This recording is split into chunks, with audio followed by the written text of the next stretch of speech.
This is the Detroit Sports Podcast Network.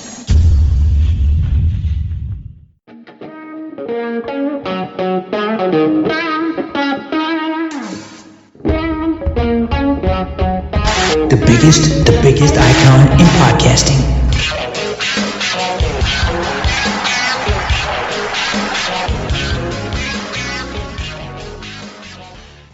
Welcome in, everybody, to this week's edition of Doc and Jock. I am the Doc, John McAroon. Joining me, my guy Adam, the Jock Strozinski.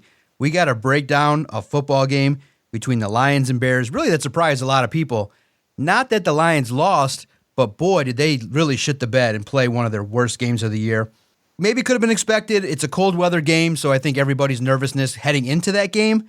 When there was a funny meme posted about all the reporters asking about the weather and Jared Goff. People are smart. I give credit to Lions fans. I give credit to people that definitely understand what's going on. Detroit's not a soft market. The fan base is really smart. They consume everything. They question everything, and they're not going to accept mediocrity. And real fast, I think people get confused why the fan base is nervous. And everybody's like, well, the team's 9-4. Why are you nervous? Why are you nervous about a performance like the Lions just had against the Bears? Why is everybody up in arms? Everything should be roses and sunshine. Your football team is 9-4. The smart fans of Detroit recognize that they've seen good teams before. They don't care about regular season success. That's the starting point. That's the floor. What Lions fans want to see is, how is this football team playing as they approach the final stretch into the postseason? Because typically, most football teams don't just turn on a switch and then become Super Bowl caliber in the playoffs. They have to showcase playing well on defense, not turning the ball over, signs of competence heading into the postseason. So I credit the fans for panicking. Yes, when you see a performance like you saw against Chicago, you should be concerned, because performances like that do not indicate a football team that's just going to go on and win playoff games. And that's where I think the fans are really nervous, is they're looking at, they want desperately that home game at Ford Field after winning the division. They want to see the football team win a playoff game. It's not just good enough to cheer, show up, and spend all that money for the playoff ticket, which is going to be super high. It's important for the team to win the game. And based on what the Lions showcased against the Bears, I thought it was a real bad performance in the second half. And we're going to talk about, which positions to blame. Was it more Goff? Was it Ben Johnson, Dan Campbell? But that loss was subpar. It was really unacceptable. They were leading at halftime, so you got through the first 30 minutes, but in a complete 60-minute game, that was not good enough, and that was a performance that was eye-opening, because you can't just say, oh, well, we're just going to show up and beat the Broncos. Sean Payton taught Dan Campbell. So the nervousness should be there, because the Lions have not played well over the stretch of the last 3 games. Yeah, it was eye-opening to say the least. This loss, look, going into Chicago, I think everybody kind of knew this was going to be a close game. You looked at what happened last time Chicago came to Detroit, and you needed everything to pull off the victory that time you played them. Now you're going to their house. Jared Goff doesn't play well in cold weather. He doesn't necessarily play well outdoors. And for whatever reason, Chicago seems to have his number with turnovers. I think they have forced in the course of 2 games, they forced, I think, 6 turnovers, maybe 7. My math might be a little bit off, but they forced a ton. The majority of his turnovers have come against Chicago. So you knew this was going to be a close game. And I think the big issue was not so much that this team lost. Yeah, it sucks that they lost. Yes, it's another blown opportunity. In the last 3 weeks, they have blown 2 opportunities. This team could technically be in first place right now in the NFC. Instead, they're sitting in third place. And let's be honest. If you look at what's going on at the top, I do not think you're better than a red-hot Dallas team right now. I do not think you're better than a San Francisco 49ers team that looks ice cold and will kill you. You do not look better than a struggling, sluggish Philadelphia Eagles team right now. So you're the 4th team right now. And when you look at who you're going to have to match up with in the playoffs, you can make an argument that the Lions don't stack up well and could lose those games. So this was yet another opportunity for you to get that bye, establish home field advantage, because we've already laid out why Jared Goff sucks when you got to go on the road, or why there's question marks when you go on the road. And then you have this game unfold the way that it did. You end up falling behind early, and then you catch back up, and I believe they had the lead going into halftime, and then you can't score another point as the game goes on in the second half, and you do nothing but shoot yourself in the foot, and you turn the ball over. And this wasn't just on offense. The defense did you no favors. This is an offensive. The way this football team is built for offense. It is an offensively built football team. All the money, the roster, it is all geared towards the offense. So the offense has to carry the day. You can't put your defense in spots by turning the ball over or throwing interceptions or going for it on fourth down and not converting. You have to make other teams go the length of the field for this defense to stand up. So you look at this game, and there's a litany of problems. And you can go as far as blaming players. You can go as far as blaming positional groups. You can go as far as blaming a coach or coaches. Like there is a ton of blame to go around in this game. And for me, when you look at how this game unfolded, you look at what took place. I blame all of the coaches for this loss. I put this on Dan Campbell for his rush to throw a challenge flag on a bonehead play, which cost you a timeout. Now, in hindsight, didn't really matter all that much, but it's just things that don't really give you a lot of confidence, and again, rattles and shakes the fan base.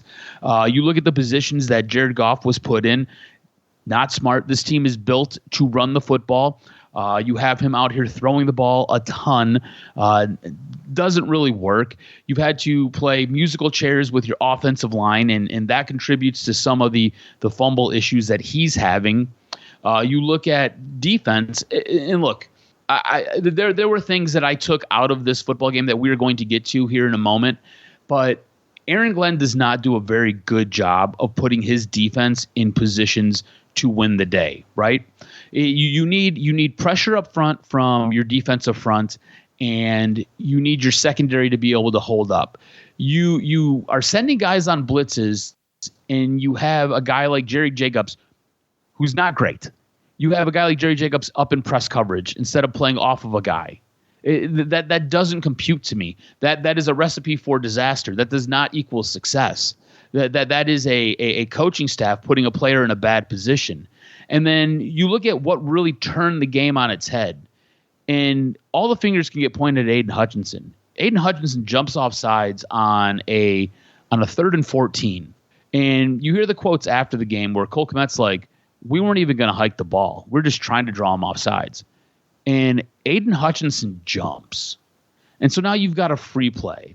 And now you've got Jerry Jacobs playing press coverage on Moore, and Moore just burns him. And it's just a little pitch and toss. And this is how this game unfolds. And after that, you just kind of feel like all the wind, all the momentum, anything that was good was sucked out of this team. And it is disappointing. It is upsetting. Normally when I do our shows and I put together thoughts and I put together different things, I watch the games, I take notes, whatever. I don't usually put our rundowns together until the following Monday.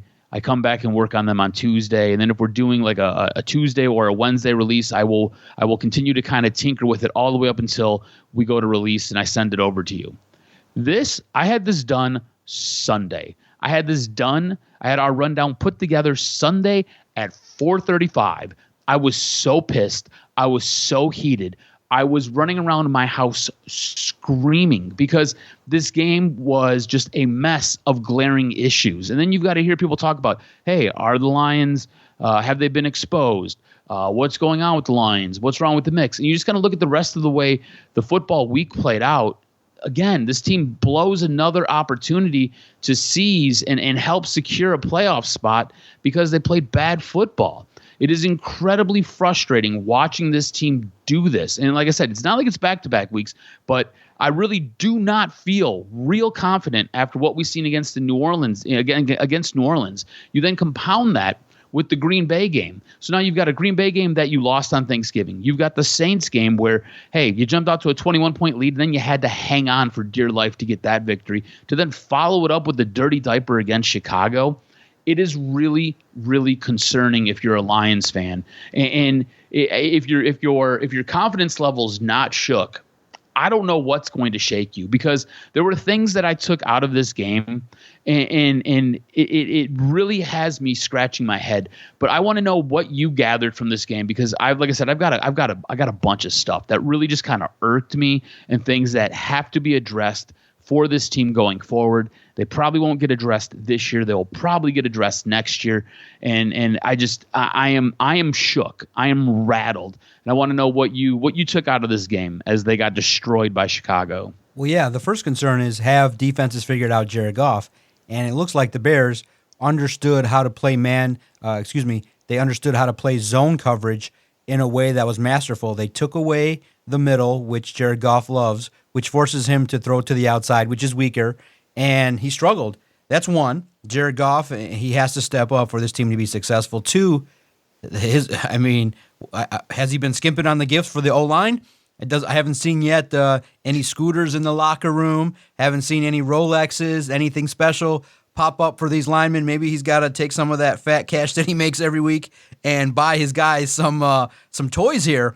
Buy him some cell phones. Buy him a steak dinner, because they let the man get his ass destroyed. And yeah, it's tough too in our previews when you look at it. I thought the Lions were clearly better, even though Frank Ragnow and Aleem McNeil were not present. I thought the Lions' key offensive weapons did not show up. The offensive line clearly has taken a step backwards. Taylor Decker's getting beat, and you realize that, okay, teams have figured out how to bull rush and figure out ways that they understood, and especially a team like Chicago. They have a good pass rush, and Montez Sweat did his thing. Multiple sacks, I think it was 3.5 or whatever. He got into the backfield regularly and blew up the plays. So Chicago understands, obviously, what to do against Detroit. And it was real interesting, too, because the other third takeaway, which Dan Campbell kind of refuted my point. I thought maybe my question to Dan earlier in the week on Monday was, did you like Ben Johnson's game plan? Was it too conservative? And Dan Campbell cut me off before I even finished my question, and he said, I loved the game plan. It was exactly what I wanted. I wanted to keep it close. Well, my thinking was, yeah, there was some good creative play.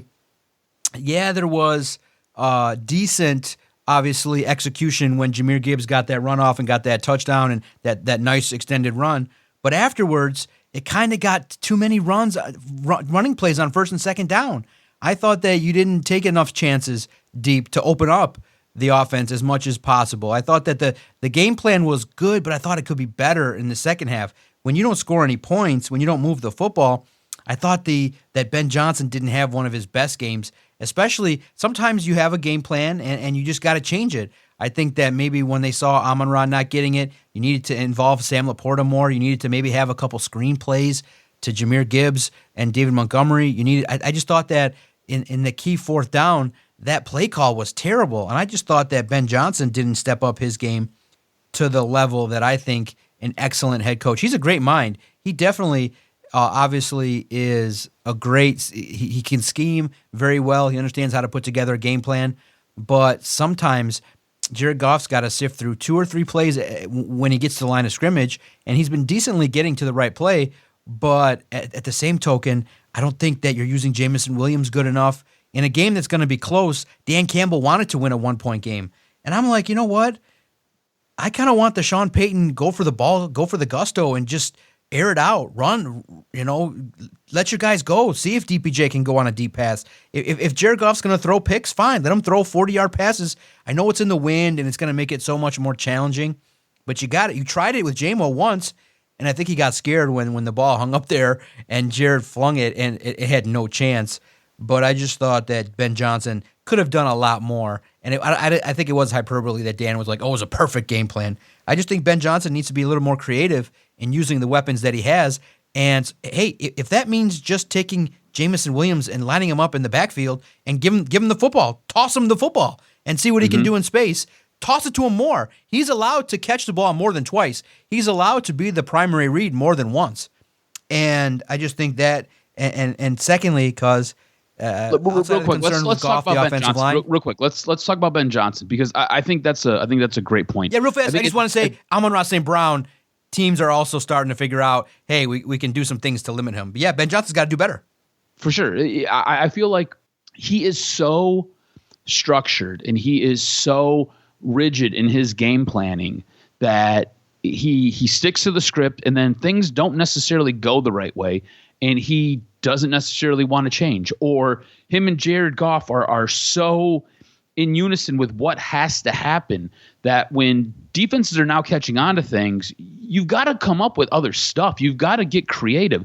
This is the one position in football where you are allowed to have a ton of creativity, and you can do a ton of different stuff to really help separate yourself and separate your team. This team stagnates when it gets in the red zone. This team stagnates when they've got to pick up meaningful yards. In this game specifically, they had way too many 3-and-outs. This team and this coaching staff, and specifically with Ben Johnson, has to do a better job of getting the ball into playmakers' hands, and they have to do a better job of scheming guys open. It has become obvious over the course of the last 3, 4, maybe even 5 games that this team can't keep running the same playbook out there. You've got to change stuff up. You can line up in the same set, but your guys can do a multitude of different things. And I don't know if you have to put option routes in your plays where, Amon-Ra St. Brown is designed to run on a slant, but you know what? The middle's kind of taken up. Let him curl it out and let him take a post to the outside. You have to be able to have these types of things in the playbook, and I don't know if they do, because it to me feels like you are just copying and pasting the same game plan each and every week. And again, this team is built to run the football. Utilize the run. When they start stacking the box, that's when you can take advantage of them with the passing game downfield. And that'll set up a guy like Jamison Williams where you can rip the top off the defense because he can get behind everybody as long as Jared Goff can get him the ball. To me, it is incredibly frustrating watching these game plans each and every week. This specific game, I knew they were in trouble. I would say it was maybe 7 minutes into the game, and I was like, this game's going to suck for sure. And you could just tell because you just you see the same stuff I see every week. It's the same exact plays, and that's on the coaching staff. That's on the coach himself. That's not going to get the job done, and that is incredibly frustrating. Something else that I ended up taking out of this game and taking out of the last couple games, really, Aiden Hutchinson is not the guy.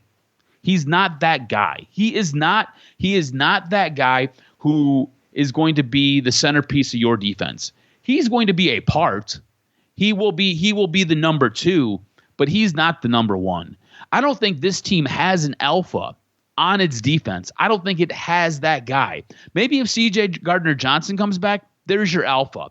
But good luck with that because he's a nickel safety or a nickel corner. Depending on where they want to play him and what they want to do with him. But you have no dogs on this defense. You've got nothing.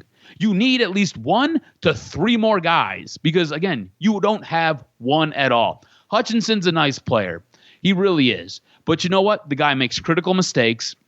When he plays against a mobile quarterback, the guy is constantly overrunning the play. He is constantly putting the rest of the defense in bad spots because he over pursues and he opens up lanes for a guy like Justin Fields to take off and scamper and pick up 30-some yards when you have him dead to rights for a safety.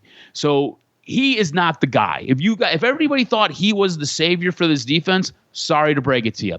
He's not the guy. This is year 2, seeing too many of year 1 mistakes still, and the guy doesn't have that killer instinct bone in his body. On top of all that, you've already touched on it. Jared Goff's going to kill you. Jared Goff is going to kill you. Jared Goff has too many fumbles. Jared Goff has too many interceptions.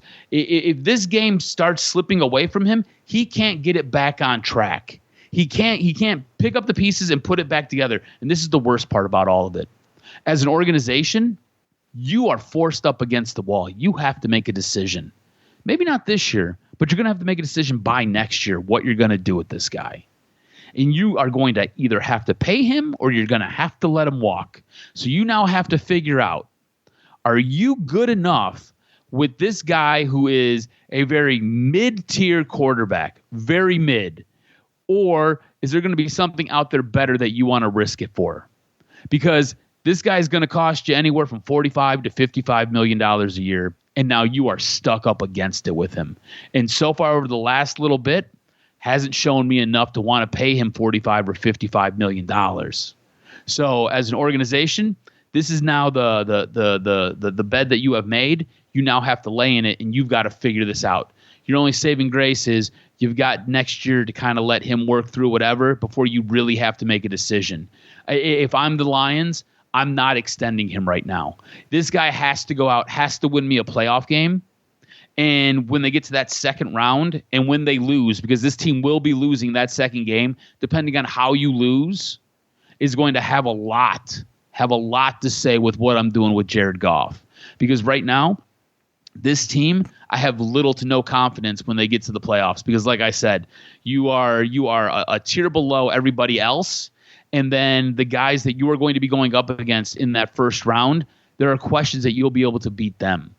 And then there has to be changes to this coaching staff next season. The DC, to me, has to change. Aaron Glenn, look, I understand that you don't have a ton of pieces, and I just said there's no alphas on that defense, right? There are no dogs on that defense.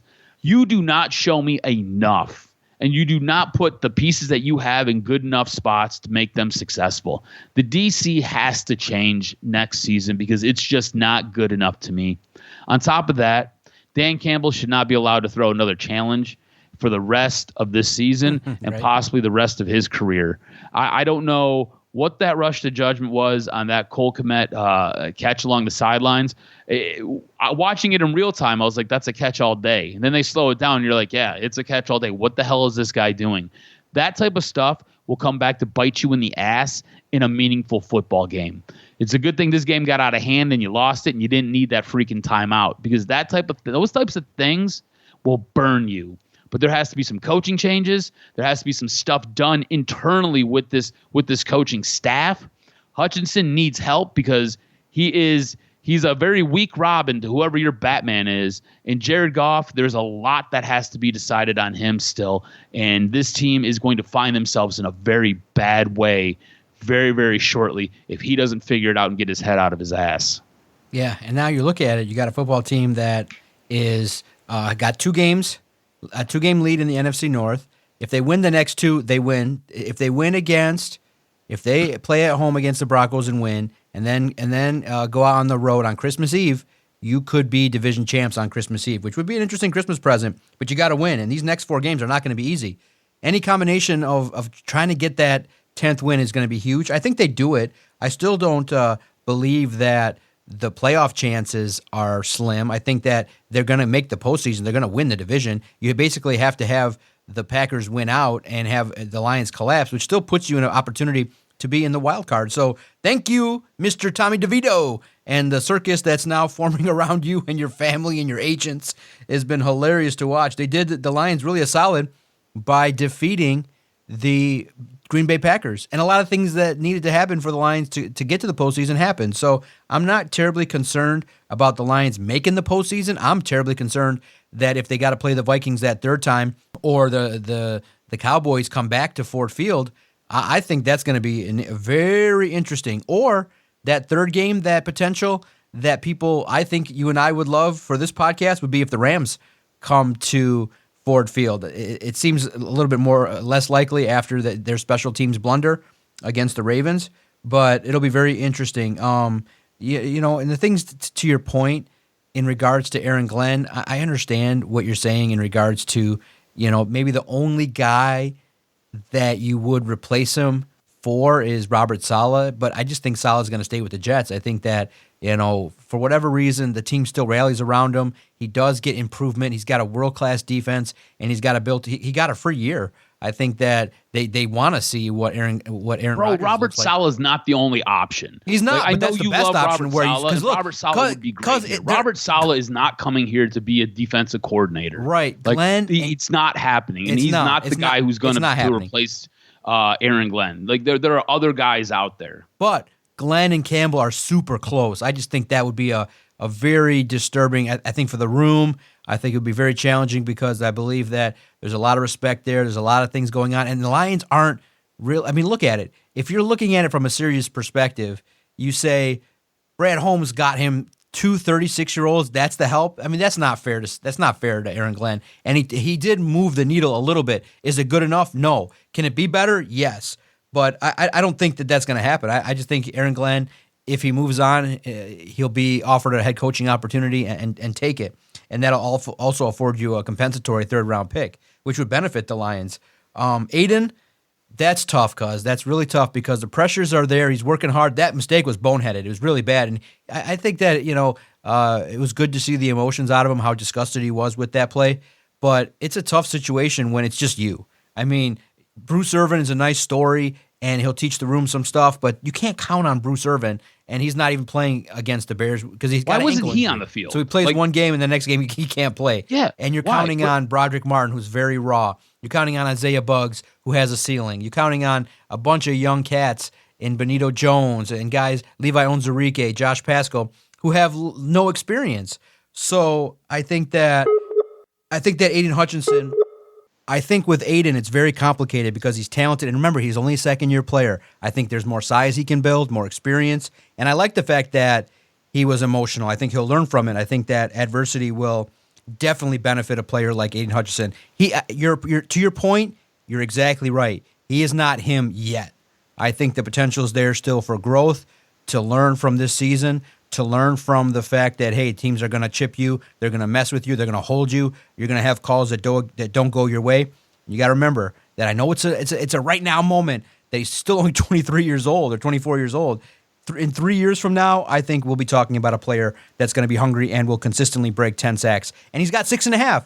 If he gets 3 more in the final 4 games, it'll be similar to the numbers that he put up. I know people wanted him to get to 20 and have these astronomical numbers, but I think that it was pretty simple for opponents to take away Aiden because of the fact that Brad Holmes did not have James Houston. You got to remember, Aiden had an elite pass rusher on the opposite side of him last year that made it a lot more easy to record sacks.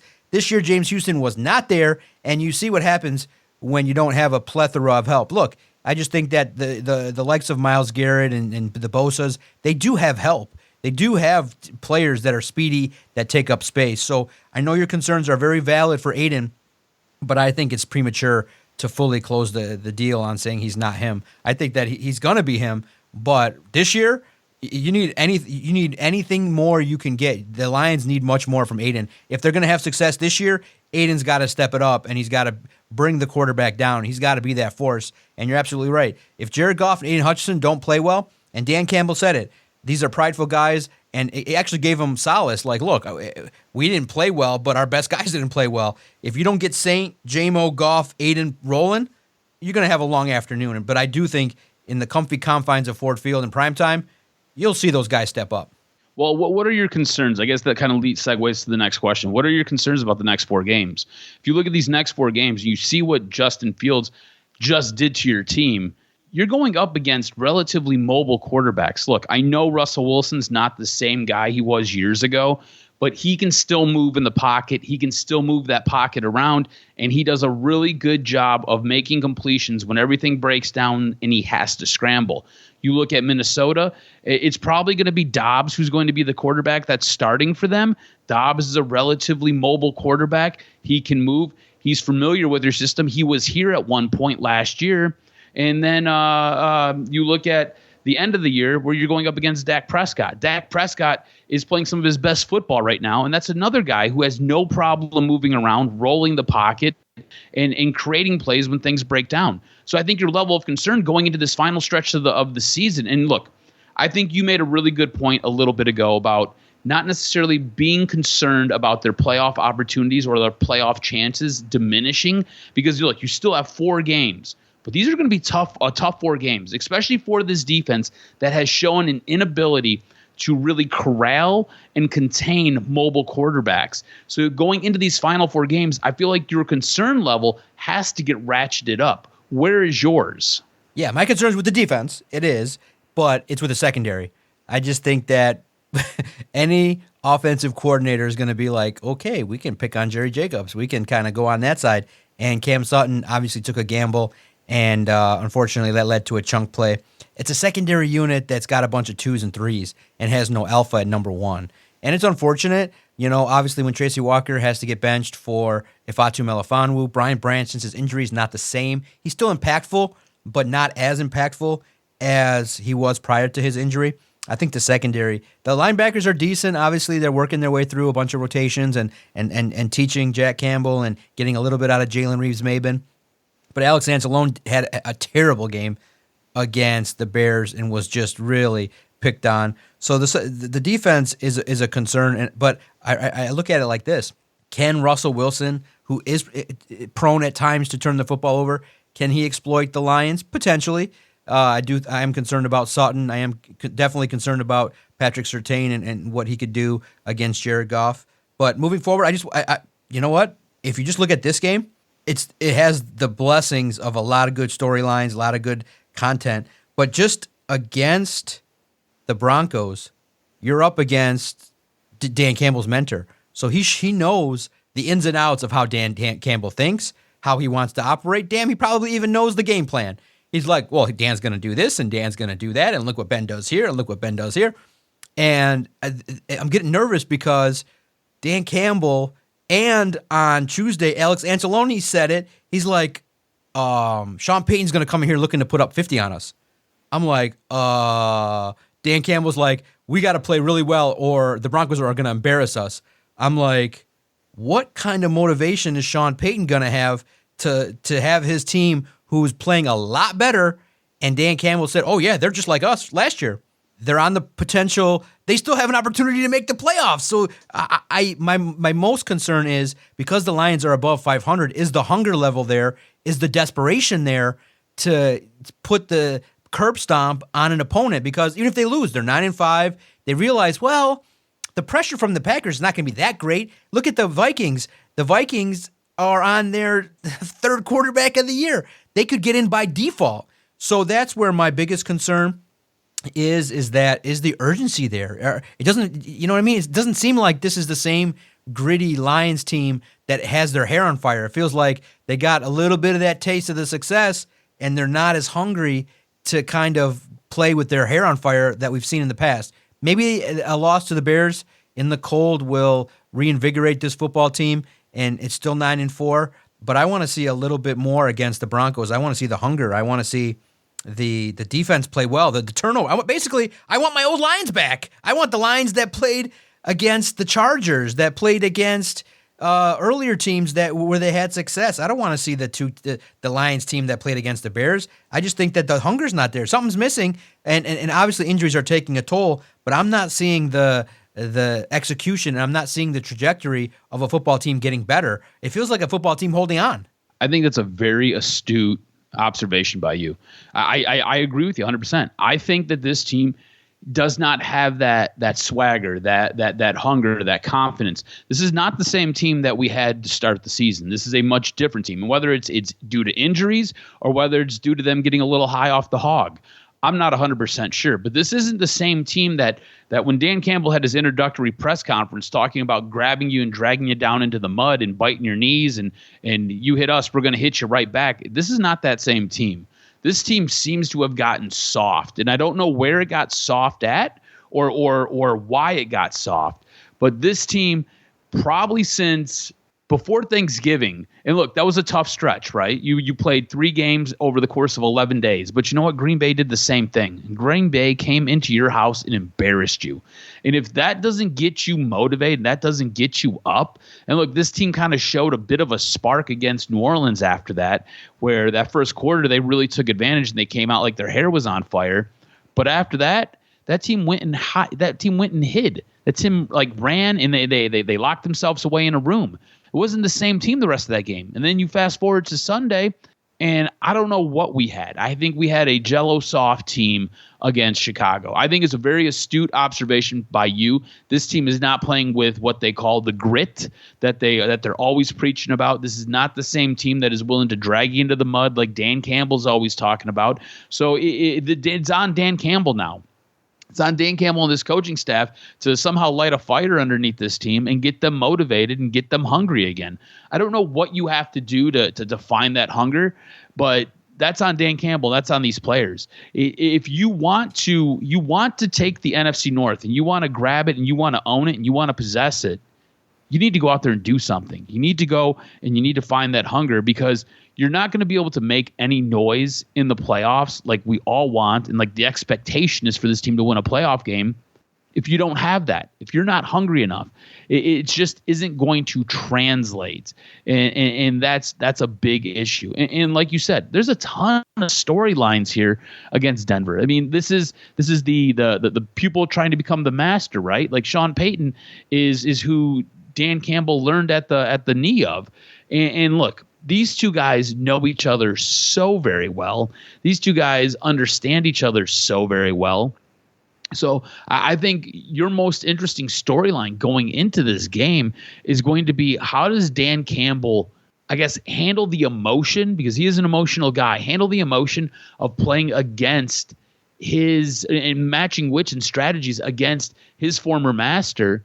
And does this team have the ability, or have the players, because I don't know if they have the ability to necessarily outwit Sean Payton and his coaching staff, but do they have the players to stand up and go toe-to-toe with Sean Payton and be able to win a game in prime time on Saturday night? I think that's probably the most interesting thing that will be talked about as this game unfolds. Yeah, now it's real interesting. Before we get to the disaster that is the Pistons, real simple. Oh, do you want to talk about Michigan too? Yeah. I didn't add that to the rundown, but I feel like we should touch on Joe Lewis. I mean, Juwan Howard. Yeah, it's interesting, the rumors, and some podcast that's locally just flaming the rumors that went on there. We'll explain our antics there. But I don't think they're going to go winless. I don't think they're going to win all 4. 3, I think, is tough. I think the biggest odds are they're going to either win 1 or 2 of their next 4 games. I think it's going to be 2-2.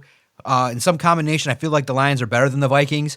I don't see potentially the Broncos. Maybe it might be a game in which you just have a team in the Broncos that just has a better coach. But I do think Goff is better than Russell Wilson. It could be a game in which both of those guys play real bad, or they both play real well and we get a shootout. I mean, I'm very interested to see how they play Saturday night, 8:15, and how these two teams that really mirror each other look. But I think that it's pretty safe to assume they're going to get one more win at 10-7.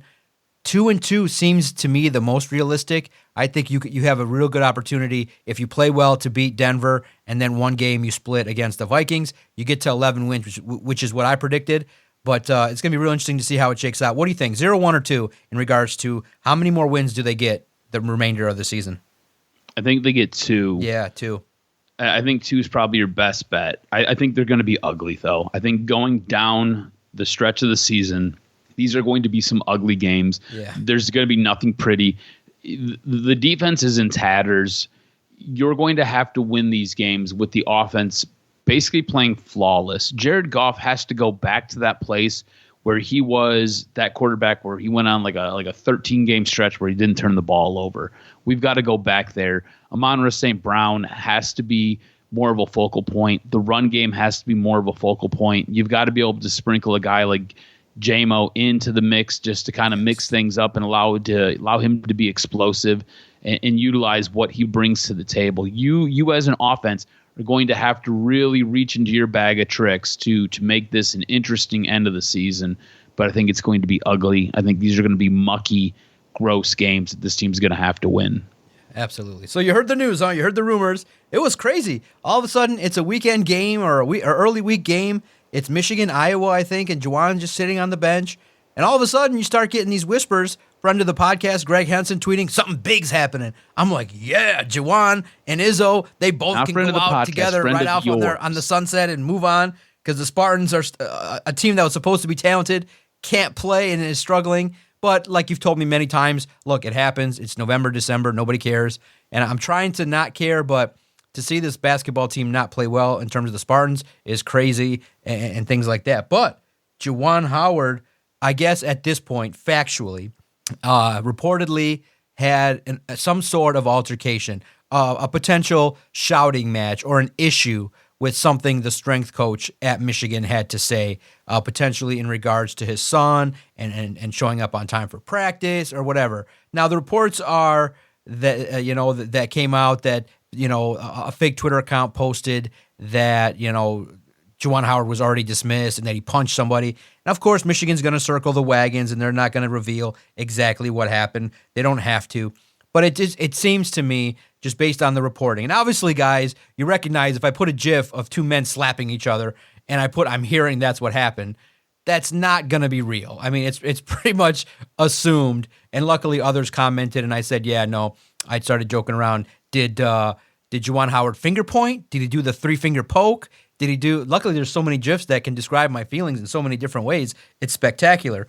But I think you can easily surmise if I'm being serious or not at Detroit Podcast. But I thought it was funny to imagine. Because it's not exactly out of the realm of possibility that Juwan could be slapping people. But in the end, I think based on the investigation, he is on a strict no tolerance situation based on his aggressiveness on the court. I do think it's fair to say Juwan has an anger management problem. And I think more than that, just on the outside, and again, speculating, I don't know Juwan Howard. I don't want to know. I know the Fab Five. I know athletes. I know from my understanding, I think he's got an ego pride problem where if you come at him incorrect, you give him the side eye, you walk up to him and say, hey, man, you're going to lose a state again? And he takes it the wrong way. Whereas you and I can be like, hey, buttfuck, what are you doing? Or we can joke around with each other. I think a guy like Juwan, I don't think you can joke around with him, and I don't think you can talk to his son any kind of way. Or like what I would do, I'd be like, so, Juwan, you going to tell your son to get on time today or what? You going to get the prince to roll in here on time? And Juwan would be cracking me right upside the skull. I'd be like, Juwan, I'm joking, man. I'm kidding. Let the prince do whatever he wants. He's your kid. You know what I mean? I think that Juwan Howard has an ego problem. And I think it's really what surprised me, because I'm not exactly in tune with what's going on in Michigan basketball. And I think you're in the same boat. The level of people that just want Juwan gone to move on is really high. And many people messaged us at Detroit Podcast, and they were like, good, let this happen. We want to move on from Juwan Howard. I think you guys like the older coach that's sitting there now a whole heck of a lot better just based on what he's been doing. So it's been a crazy situation, but I think Juwan Howard is not demonstrating leadership by the way he conducts himself inside of practices there. Yeah, I think Phil Martelli is probably a better coach than Juwan Howard is. Yeah. And I think part of the problem is kind of what you said in your response there, where he kind of allows his kid to do whatever he wants to do. You know what I'm saying? I mean, it was kind of the same thing that happened last year, where his other son was a giant black hole on that offense, where Jet would just get the ball and start chucking it. So I think he creates more problems than he helps solve or is part of the situation or part of the solution. He is a bit of an issue.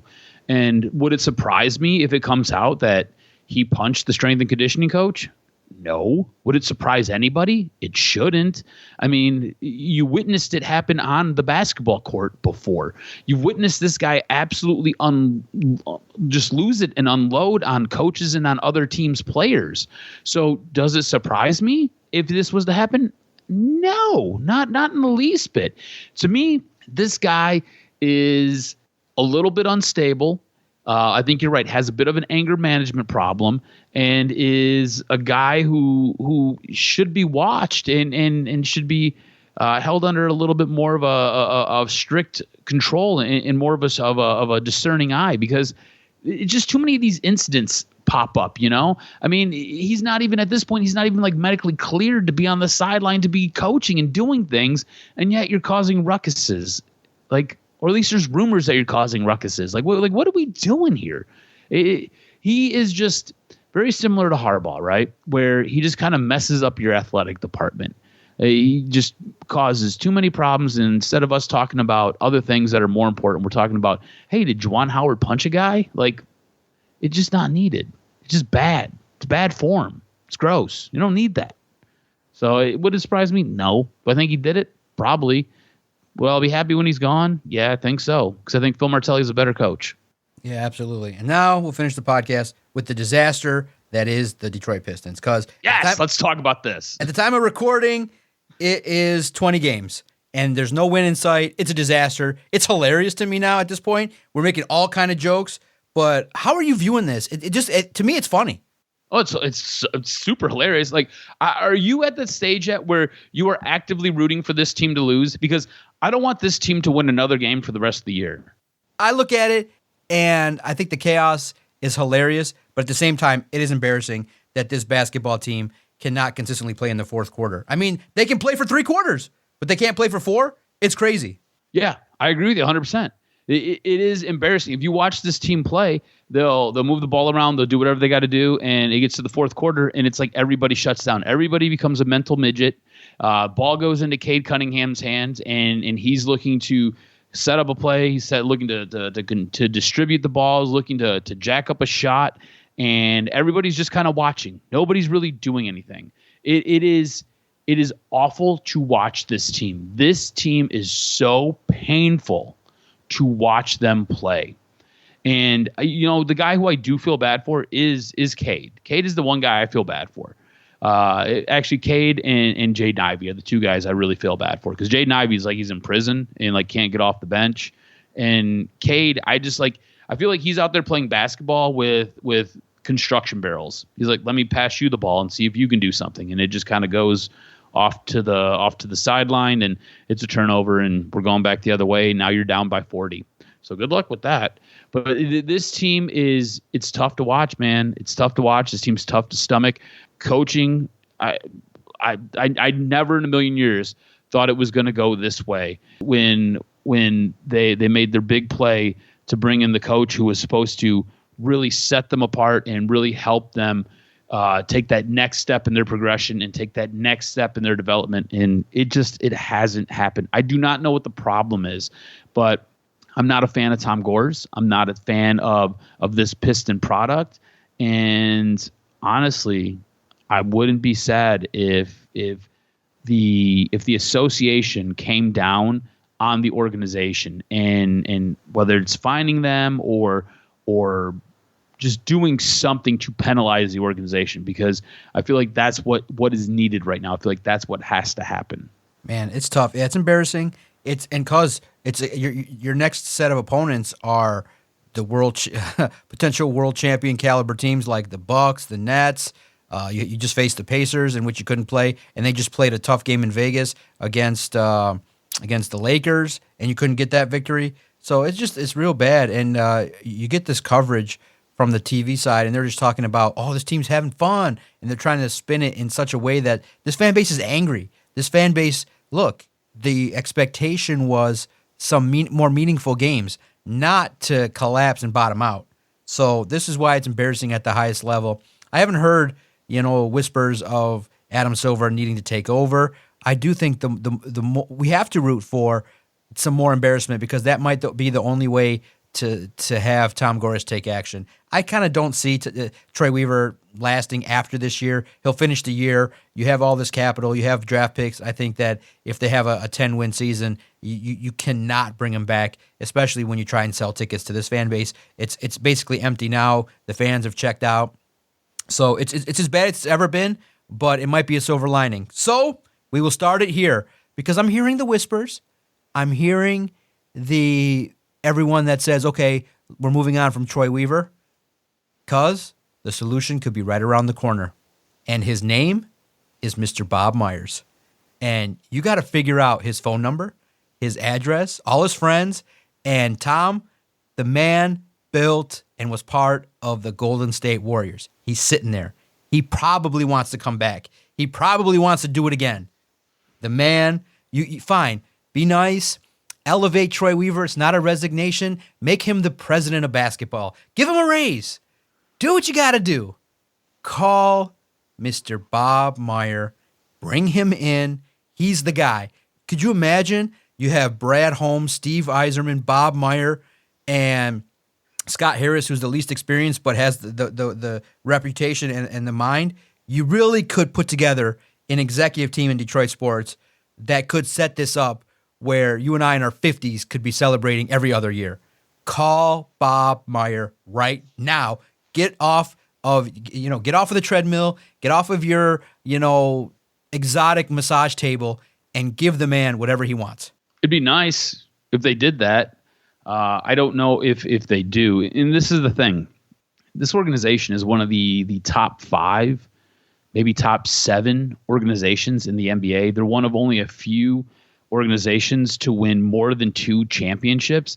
This is a once proud organization. So if you need to sell it to Bob Meyer, bring him here so he can be the guy who can help reestablish some of that greatness. I know 2 guys who do a podcast who would love to talk to him and could really sell your product for you, because I feel like Tom Kors is a bit of an embarrassment when he gets in front of people. And I feel like, yeah, he's got a nice checkbook, and that checkbook kind of writes some checks that force people to come over here to do whatever they want, whatever he wants them to do. But I feel like if you need the product sold, you can just call DocNJock, and we got no problem telling you about some Piston lore and how this was once a great basketball organization and once a great basketball community, and it really should be there again, and we just don't have it. Yeah, you can go 4 years without winning. I mean, right away, I think that Bob would do a better job than Troy did the first 4 years. Bob Myers, that's it. It's for me, I'm all in. Bob Myers or bust. He's great on the Rome show. I think he's great in regards to what he's about. I think he's really solid, and I think that he's the answer. No regrets with his time with the Warriors. I think that, everybody makes mistakes, but Bob Myers is an individual that I think holds the key to the restoration of the Detroit Pistons. And I know he's with ESPN and all that good NBA countdown coverage. The man's bright. The man can do it. Call that man. The solution's there. Finally, we got to spend 1 minute on it. Because why the hell was there not a full-scale brawl at LCA when Larkin was laid out there almost dead? I mean, it's bad when Perron gets suspended for 6 games and he hits the wrong guy. I mean, let's go here. This is Detroit. And to me, I was highly offended. I didn't think, obviously, it's hockey, and obviously Dylan Larkin has concerns with neck injuries and things like that. But I didn't think the response was right from the Red Wings. It would have been, if that happened to you, my gloves are down and I'm swinging at everybody. I'm not taking a cheap stick to someone's head. My gloves are down and I'm swinging at everybody. And I just think that, again, I know it's hockey and goons are not the thing anymore, but why does Ottawa feel that they can have a free cheap shot at your captain and they can keep doing it? Because you don't have the guy that's going to, he doesn't have to face any real retaliation. Disappointing at the highest level. At this point, Larkin, I think, is on IR for a week. Will be reevaluated by the time we record next time.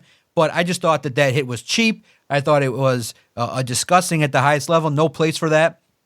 But I just find it distasteful that in a situation where your captain is basically lifeless right there on the ice, I ain't standing there just brushing up on a dude and being like, what the fuck? My gloves are swinging. I don't care if I take a season suspension. You got to show the league, the rest of the world, that you can't take liberties with your captain. What the fuck?